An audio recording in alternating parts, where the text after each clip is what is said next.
Most lawyers guess at what a TBI case is worth. I stopped guessing 100 cases ago. I spent 15 years practicing one area of law, TBI litigation. I spent the last 7 writing the book. It's called The Ernst Way, the definitive guide to TBI litigation. Every case I tried, every depo I sat through, every witness at trial, what worked and what didn't. 15 years of depth down to a single question.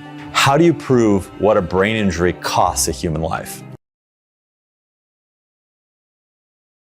Because I know it seems like a complex problem, but the reason that I'm up here and I want to do this with you guys is it's pattern recognition for me. I've looked at so many TBI cases and solved so many problems, and it's like, oh, it's this, this, this. So the first one is you have somebody at their deposition that testified inconsistent with their ROGs. He has memory problems. So if he has memory problems, don't you think he will have trouble remembering what he said how many years earlier?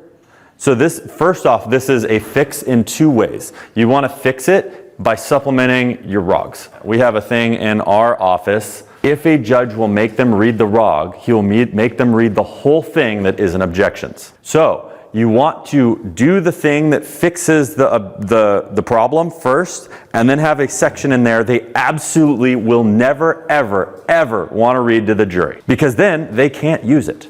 So your first thing will say, at the time of his deposition, he was suffering significant memory problems about his incident, and you're using it to call him a fraud. But what it is basically you give him a ROG response that frames it in a way that gives them a new understanding of why it cannot be fraud. One of the biggest problems in TBI cases is they'll come up with a weird causation theory, and it's the only thing you can think about, and it'll fuck up your case. And you're just like, oh my God, like, he should have gotten treatment earlier. That's the only thing I can think about. A guy was working on a metal door, and the door, it was an 80,000 gallon wine tank. And the metal door had this 2 bars you twist to get tighter or not. And what happened was the door sheared off, like the bolt sheared off. The wine hit him in the chest, threw him 10 feet into a brick wall, and he fell over.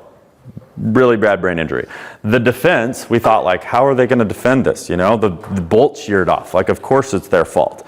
They came up with this theory that, frankly, was crazy good. And what it was they said, oh, your client and his coworkers would put a metal bar on the twisty thing that would get stuck. And the metal bar they'd yank on, called a cheater bar, even worse name for us. The cheater bar, they'd yank on it, and that would be what stripped the thing. So it was their own damn fault for the cheater bar. And then they pointed out in the inspection there was a bunch of marks around the bottom of the bar that, oh, here's the marks from the cheater bar. And I'm like, how the hell do we deal with this? Because, what do you do? And you're looking at it and you're like, shit, the marks are there. What else could cause those marks?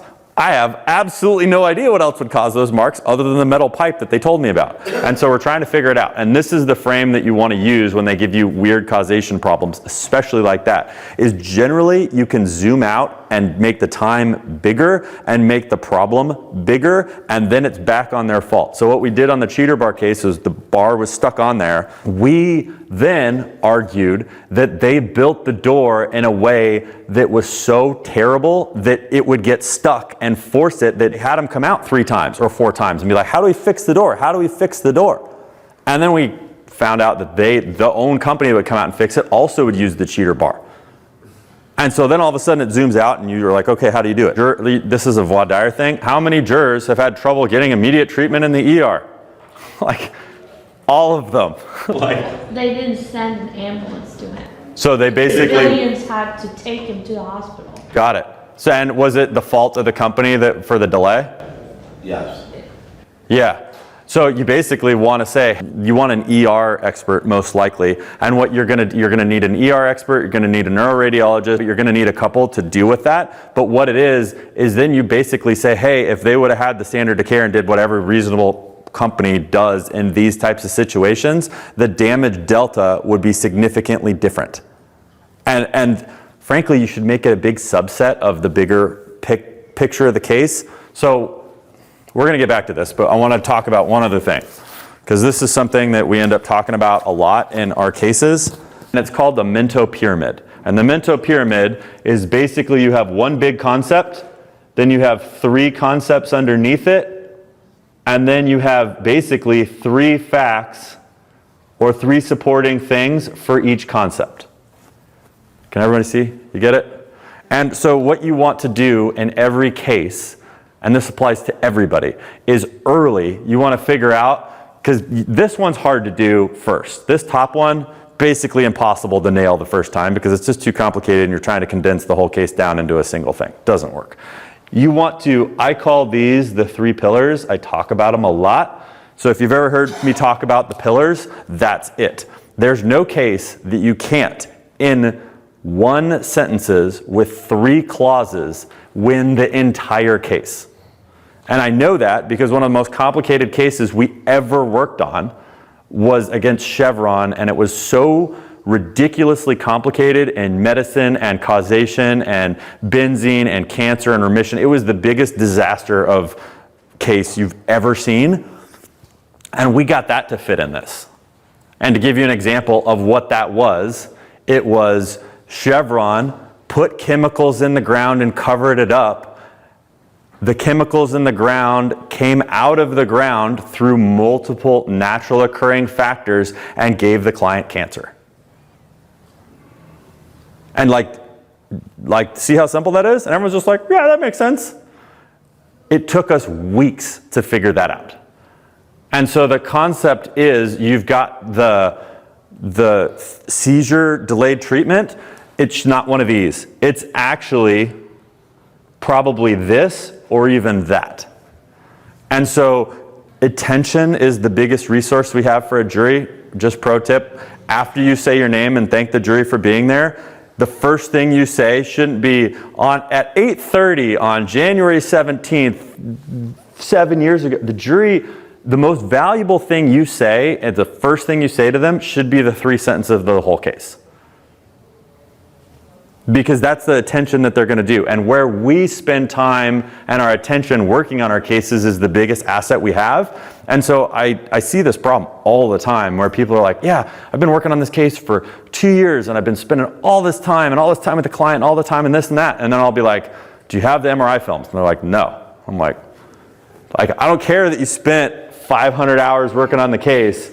You haven't been spending it in the right thing to figure out what's the best way to raise the value. So, going back to your actual issue, I don't think that's the key part of the case. I think it's a big part of the case, but I don't think it's the 3 things. I think you're going to have, generally I kind of view them as number 1 is causation, 2 is causation into the damages, and you kind of lump them together, and then 3 is generally how screwed up his life is. Your entire case is going to be a big liability fight, and figuring out how to come up with a theme that even the defense has a tough time being like, oh, yeah, we agree with that. So what we like to do is we like to say, hey, we're going to prove 1, 2, 3.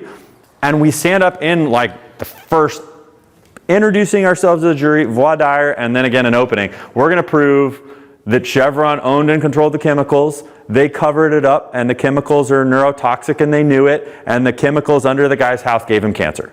And like you say it in a way where you frame it that you know the defense has the least amount of facts to fight it. So in TBI cases, let me give you some examples and you can see if you can match them to your case.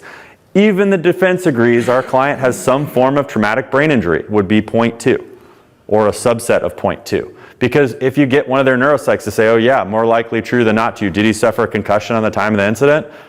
Blake knows this. I ask this question all the time to all the defense expert depots, and they're like, yeah, I think he had a mild traumatic brain injury, but it wasn't serious and it wasn't complicated or whatever.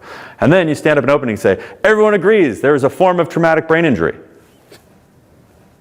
And the defense can't fight that. And they want to, but then you say, hey, and then you get to closing and you say, I said I was going to prove 1, 2, 3, and I proved 1 because of these reasons, 2 because of these reasons, and 3 because of these reasons. That's why we should win.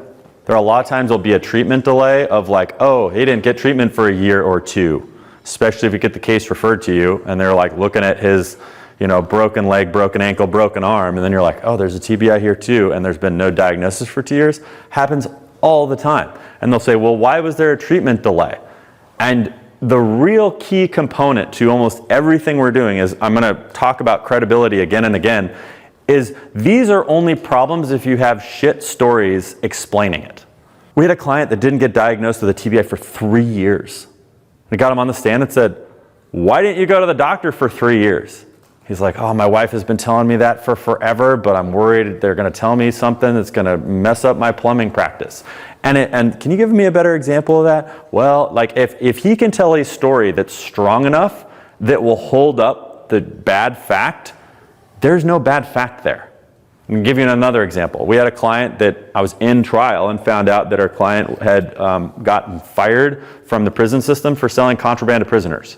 I'm like, that's a bad fact. Like that's the kind of fact that will make me straight lose, and I'll get a big bagel on the verdict line, and like, what am I doing? So I went to the client's house, said, what are you doing? Like, what? Explain this. And he's like, oh yeah. All the other prison guards were pissed at me because I kept giving cigarettes to the prisoners so they stopped fighting in the yard. I had the lowest incidence of fight in my whole block. Problem fixed. Like, do you see how like quick it went from like, that's a case losing, you're going to get absolutely destroyed fact to like, oh, he seems like a good guy. Like, it was 3 sentences. And so it's one of the biggest problems, and I talked about it in my lecture the other day, is the defense doesn't usually have arguments. They have gaps in our case where we don't know them well enough to be able to fix it and tell the truth. So if it's a treatment delay, why? Like, what was the thing occurring in the situation? Was it because he had 10 other broken bones and they were trying to keep him on life support and like trying to figure it out? Or was it the company literally was like, we're trying to brush this under the rug and don't want him to have to go to the ER? Yeah, exactly. So it's a hurt. I have 2 frameworks that I talk about a lot. They're called kick the cat, save the dog. If a movie starts and it's raining and it's the first 30 seconds of the movie and it's pouring rain and you know there's some character that's got this jacket on, it's a leather jacket, it's raining, and he goes under this overhang and there's this like little kitten that comes out that's also under the rain, and he leans over and he just kicks it with his work boot. Is there anything in the rest of that movie that can happen to save that character? No. He kicked that cat, he's going to die, catch on fire, or be thrown out of an airplane. That is the kind of fact that can kick the cat in a way that they can't fix. And so what you want to do is, going back to what ends up on the verdict and working backwards from it, is you need to figure out a way to make sure, even if they admit liability or mess around or admit things or get parties out, you try and keep that fact in. Like that fact, and generally one of the ways we do it is we do it as a damage thing. Hey, isn't it true that you felt betrayed and emotionally distressed and all these problems because no one came to help you? And then you have your neuropsych write about it. And then when the defense is like, oh, it can't come in, you're like, it's a damage fact. It's not a causation fact. We can still talk about it. And the judge is like, I see that. Yeah, I'm going to allow it. And all of a sudden you keep the kick the cat in. The other half of it's the same thing, the save the dog. Like if there's something that happens in a movie or a book or whatever, and there's that cat that's in, or the dog that's in the tree, and it's a puppy and it's sick and it needs medicine, and you know that guy who is the CEO who is going to his most important meeting of his life all of a sudden takes his jacket off and goes and saves the sick puppy, and now he's late to his meeting. Like, he gets all the things. You want him to win. You want him to have $10 million. You want him to get the best job promotion ever. And we end up focusing not on those stories because they're hard to find, because stories generally are not defined by the biggest things in our case. They're defined by the smallest little incident points that don't get talked about. And it's one of the problems we have, and we actually have someone in our office that literally meets with clients and's like, we call it like mining for stories. And like she meets with clients and it's like, let me talk to you for a couple of hours. Tell me some high points. What was last week like? What was last month like? Tell me about your daughter's birthday. Because what we're doing is we're looking for these little incidents that they don't come up if you're just like, tell me about your brain injury symptom. They don't come up. Getting these little things that you can plug into your vocational stuff will crush. Treatment delay, that's really a 2-causer. I think the first part is, can you kick the cat in? I think that's one of the biggest components to your case. And then the hey, can you tie it to damages is an expert issue, and that should be able to be solved by a couple of experts and the right ones. Talk to me after, I'll totally help you with that. The other one for everybody here is if you have clients that don't treat for a while. We've had clients where we've gotten verdicts in like mid-7-figure range where they haven't treated for years. Year, 2, 3, I think we had one that was 3.5 years. No treatment, none. Our entire Bass medical house were like 20 grand. And then the defense funded a $1.5 million future life care plan. And you go, how do you do that? Again, every time you're like, how do you do that? That's not possible. It's a credibility issue. Because if I tell you the story of why he needs such attendant care, you're like, oh, that makes sense. All right, and then inconsistent responses. There's two things I want to talk about with this. Number one is clients with brain injuries will say wrong stuff all the time. And when we're prepping them for their depo, a pro tip, don't ever prep brain injury clients in 1 or 2 sessions. Prep with 5 or 10 sessions that are 10 minutes. Because then they can actually remember things. Because what you're trying to do is get it out of their working memory and into their long-term memory so you can actually prep them. Because if you're like, hey, let's do 2 hours of prep, they're going to not remember that, get a headache later that day, and go to bed at 4 o'clock. Let's raise the bar together. I'm Taylor Ernst. Thanks for watching.